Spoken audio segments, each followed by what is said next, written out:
everybody. There you go. Welcome, one and all, to a late show. I'm your host, Stephen Colbert. Hold on, I want to give my wife a glass of champagne. There you go, darling. You've been a rock these last couple of weeks. Thanks so much. Oh, ladies and gentlemen, Joe Biden did it. He's our next president. I want to share this moment with you, my audience. I wish we could all be together in the theater instead of being stuck in this converted storage room. That's not going to stop me from firing the T-shirt cannon. Come on, woo, kids. Chris, catch this. Come on, catch it. Don't be. Okay, Jimmy, that's enough. That thing fire. I'm gonna fire that thing back up. I'm ready at a moment's notice. Anybody in this room groans at one of my jokes, it is go time, mother. Oh yeah, hear that? That means it's working. Well, there you go. Finally, after 4 years, Americans can exhale. Unless you're near other people, then please don't, because of the pandemic. After Biden's victory was announced, people everywhere in America flooded the streets, from Times Square to Denver to San Diego to Miami to Atlanta. That is the biggest presidential rally of all time. Never a good sign when the majority of Americans react to you losing your job the way they did to us getting bin Laden. It feels like America is, what's the word? Great again. And the chanting, oh, the chanting. Here's a group in D.C.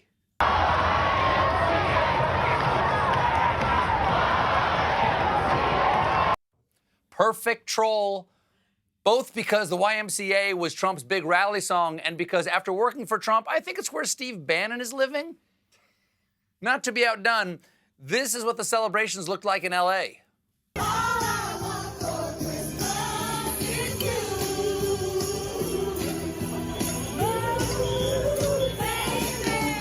Wow, Trump was right. We're finally saying Merry Christmas again.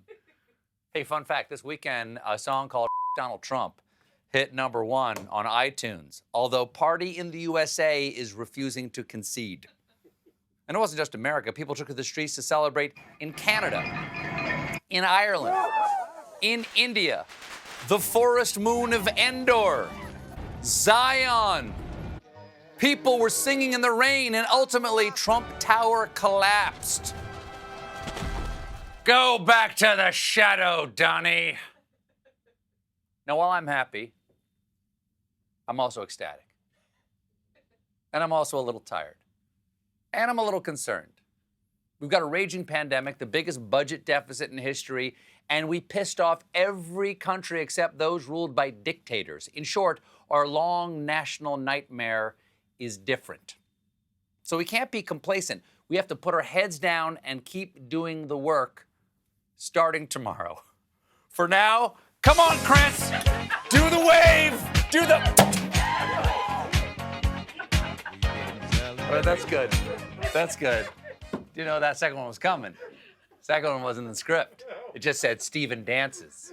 Didn't say anything about taking your head off with 2 pounds of cotton.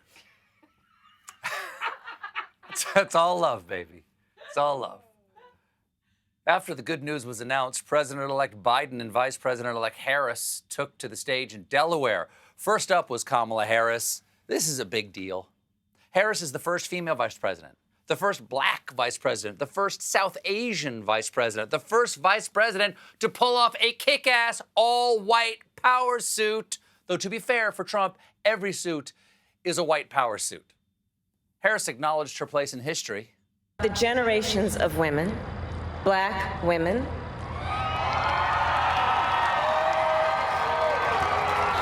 Asian, white, Latina, Native American women,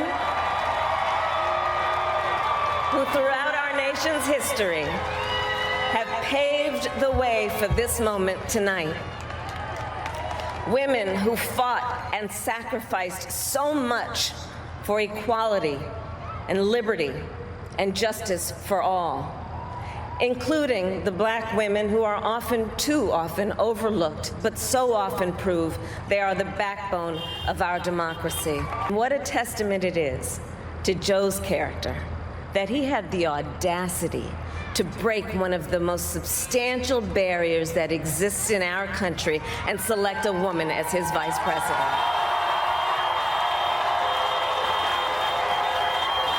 That is the first time in the history of mankind it was nice to see a woman get honked at.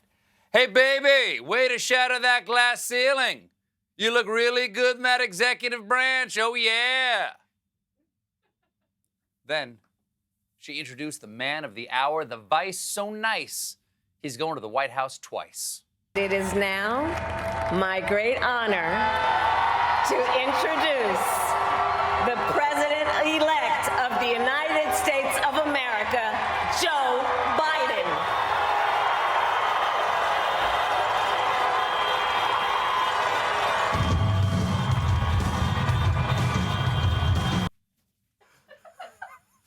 Look at him go. He's running laps around Trump in that he is running it all. Biden had a message of unity. I pledge to be a president who seeks not to divide, but unify. Who doesn't see red states and blue states, only sees the United States. I look forward to seeing that too, sir, because after 6 days of binge watching Steve Kornacki, red states and blue states have been burned into my retinas. When I close my eyes, all I can see is the map of Pennsylvania. And they've updated Bucks County. Allegheny! Then, the President-elect of the United States addressed his opponent's supporters directly and compassionately. For all those of you who voted for President Trump, I understand the disappointment tonight. I've lost a couple times myself. Wait a second. Admitting that you've ever lost? Why isn't he talking about shower pressure and how windmills give you cancer? He didn't even wish an accused child sex trafficker well. That's so unpresidential. So, Biden and Harris, they're next up. With all this talk about our new president-elect, we've still got a president-reject. And I'll discuss his fall from glory and grace in a segment I'm calling... It's rigged, it's rigged, it's rigged, it's rigged, it's rigged, it's rigged. The road from the White House. It's been 2 days since the election was called for Biden, and as of this taping, Donald Trump has refused to concede. That's fine, but until he does, I refuse to remember his name. What was it again? It was Ronald Clump? Baldwin Grunt? They'll come to me. The president has been holed up in the White House tantrum pantry, where things are so stressful, the Daily Mail reports his staff is lighting rose-scented candles in an attempt to soften the environment and to combat the smell of fast food delivered to the president. Just a preview of the intense de-stankification the Biden-Harris team will have to do. Might be best to just replace the Resolute desk with a giant Glade plug-in. The lame duck president hasn't always been this particular about the electoral count. In fact, as sharp-eyed newsman John Dickerson pointed out, back in 2016, when Donald Trump gave his acceptance speech after Clinton conceded, the electoral count hadn't reached 270. Well, thank goodness he didn't tweet "stop the count" back then, or else nothing would have happened because we count all the votes. That's how democracy works, President Grunt. He also hasn't appeared in public since Thursday night, when he rallied the nation with his hopeful message, "My fellow Americans, stand back, I have a heat ray." But some of his lackeys have been more than willing to step up and embarrass themselves, like Trump's attorney and man showing where he's going to get his prison tattoos, Rudy Giuliani. Giuliani's accusing everyone in America of voter fraud, and he held a press conference for Trump on Saturday, which Trump announced on Twitter would take place at the Four Seasons in Philadelphia, which is a lovely hotel. But he quickly corrected that to Four Seasons Total Landscaping. Now, how this happened is unclear. My guess, incompetence. But one theory is that someone in the campaign mistook the venue for a luxury hotel. That's embarrassing. But not the first time something like this has happened. After all, who can forget when FDR, Stalin, and Churchill met at the Yalta Discount Toilet Emporium Flesh der Führer. Mistake or not, they held the press conference at the loading dock of the Landscaper. Here's what it looked like. That's quite an image. Projects power. Looks like the Penguin announcing layoffs to his henchmen. Looks like a Storage Wars episode hosted by the Crypt Keeper. It looks like the dedication of a new performing arts center at Chernobyl. Although it's possible Giuliani goes there all the time. I wouldn't be surprised if his dentist requires landscaping tools. But even worse, but somehow better, Four Seasons Total Landscaping is right by a crematorium and an adult video store. Makes sense. The Trump campaign is somewhere between screwed and dead. Now, in the presser itself, Giuliani announced a unique theory as to how Philadelphia went so strongly for Biden. In Philadelphia, they keep the votes of dead people secret. At least that is something that you can be commended for. There are dead people voting, no question about it. Forget about dead people voting. There's a dead guy holding a press conference right outside the crematorium. Someone call the Ghostbusters. So the president doesn't want to admit that it's over, but it's over.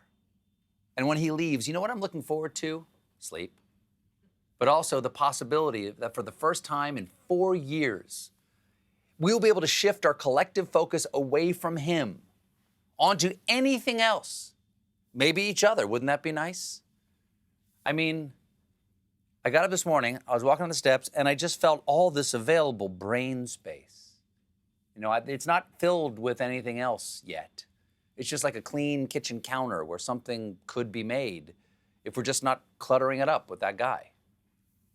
Saturday afternoon, right after we heard that Joe had clinched the Electoral College, we were on the porch, and I sat down and just started crying with relief. And Evie said, "You never have to talk about him again." And then I cried with joy. Now, Obama was a charismatic guy. A lot of people accused him of being a celebrity. But there were whole days when you didn't think about him. Remember that? Probably not, because you weren't thinking about him. I think it really helped that when we were sleeping, we knew he was sleeping too. Whereas for the last 4 years, if you were up late doom scrolling, you knew the president was up douche tweeting. And I'm also looking forward to possibly people being nicer, including me. One of the things I found about this job is that I tend to reflect back the national tone, and that tone comes from the top.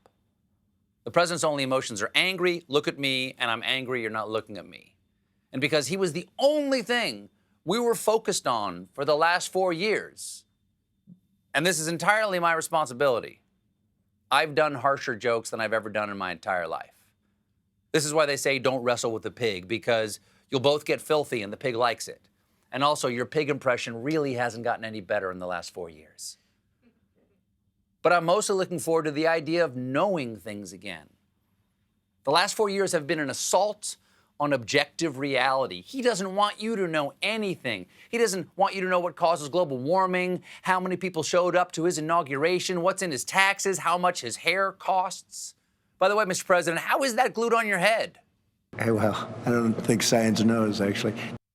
What do you mean you don't think science knows? Science means knowledge. You know how I know that? Science. Computer science. I Googled it. We have spent the last 4 years debating the value of the Enlightenment with a reality show host. If the president were there when the apple hit Newton on the head, he would have called gravity a Chinese hoax and the apple Tim Apple. Now, personally, I think it's better to know than not to know. The last 4 years has proven that ignorance, less blissful than advertised. That's why this week has been so hard, because it turns out it's not easy to hold an election during a pandemic. And thanks to the massive mail-in voting, it took a while to get the results, though the president would like you to believe we will never know who really won the election. But we do know. We know it's Joe. And come January 20th, Ronald Klump will know it too. We've got a great show for you tonight. Stacey Abrams is here. But when we return, Joe Biden's first action as president-elect. Okay, one more time, right there. Come on. Whoa! Stick around.